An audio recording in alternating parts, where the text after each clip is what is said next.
Hello students, welcome back. Last class में हमने discuss किया Indian economy on the eve of independence.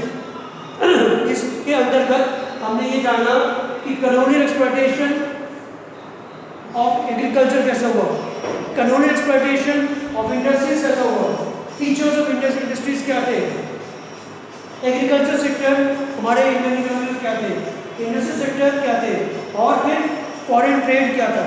तो आगे हम पढ़ते हैं, आगे छठवें पॉइंट में आते हैं, demographic profile during the British rule. अंग्रेज के शासन के समय हमारे यहाँ पे बर्थ रेट क्या थी, डेथ रेट क्या था, लाइफ एक्सपेक्टेंसी क्या थी और लिटरेसी रेट क्या था। पहला है बर्थ रेट। बर्थ मतलब कितने लोग जन्मे हैं उसका रेट क्या है, डेथ रेट कितने लोग मरे हैं उसका रेट क्या है, लाइफ एक्सपेक्टेंसी जीवित रहने का एक निर्धारित एज है वो क्या है, और लिटरेसी रेट मतलब कितने लोग साक्षरता है उसका rate. 7 point occupational structure meaning of independence. Independence के समय लोग किस किस क्षेत्र में काम करते थे, ऑक्यूपेशन करते थे। पहला point primary sector, secondary sector और टर्टियरी सेक्टर। प्राइमरी सेक्टर में agriculture, agricultural labour, forestry, fisheries, animal husbandry, plantation, mining. Primary sector में कृषि क्षेत्र में, कृषि क्रमिक क्षेत्र में, फॉरेस्ट्री क्षेत्र में वन, मछली पालन, एनिमल हस्बेंड्री, प्लांटेशन और माइनिंग क्षेत्र में लोग काम करते थे। सेकेंडरी सेक्टर्स में स्मॉल एंड लार्ज इंडस्ट्रीज और बिल्डिंग कंस्ट्रक्शन में लोग अपने को एंगेज करते थे। टर्टियरी सेक्टर की बात करें तो टर्टियरी सेक्टर में trade and commerce, transport, storage, संचार और अदर सर्विसेज में टर्टियरी सेक्टर आ गया।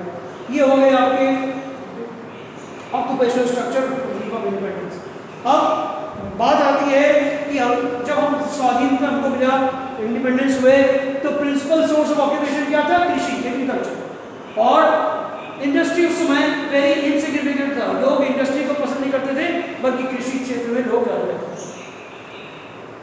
हमारा जो ग्रोथ है इंडियन इकोनॉमी का वो अनबैलेंस था, थैंक्स टू द अंग्रेज, थैंक्स टू ब्रिटिश गवर्नमेंट। तो हम लोग ने unbalance growth of Indian economy का। लास्ट पॉइंट नॉट लीस्ट, आठवां है infrastructure on the independence.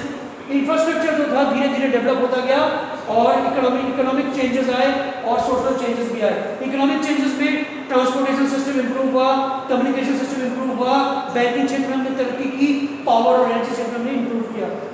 Social change में एजुकेशनल क्षेत्र में हमने इंप्रूवमेंट किया, हेल्थ में, हाउसिंग फैसिलिटीज में, ये हम लोगों ने काम किया। इंफ्रास्ट्रक्चर क्यों, क्योंकि जितना इंफ्रास्ट्रक्चर अंग्रेज ब्रिटिश पीरियड में इंप्रूव हुआ उतना ही उनका ही फायदा था, हमारा फायदा कुछ नहीं। अब प्रश्न ये उठता है कि was there any positive impact of British rule in India. क्या ब्रिटिश शासन का हमारे यहाँ थी उसका कोई पॉजिटिव इंपैक्ट था? तो पॉजिटिव इंपैक्ट था। क्या था? Commercial outlook of farmers. कृषक, कृषि क्षेत्र में जो लोग थे उनका अभी तक वो अपने लिए ही जीते थे, अपने लिए बनाते थे, अपने हिसाब काम करते थे। लेकिन ब्रिटिश रूल आने पे वो कमर्शियलाइज हो गया। कमर्शियलाइज मतलब वो अब पैदा करके मार्केट में बेच सकते हैं।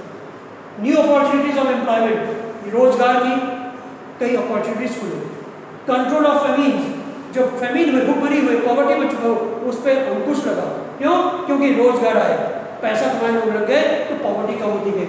मॉनेटरी सिस्टम ऑफ एक्सचेंज, अब मुद्रा आ गई, लोगों के पास पैसा आ गया, लोग ने कहा ये देखिए मनी, मनी का चेहरा लोग देखने लगे, तो मॉनेटरी सिस्टम ऑफ एक्सचेंज आ गया thanks to British rule. Efficient system of administration, सबसे सर्वोपरि है प्रशासन।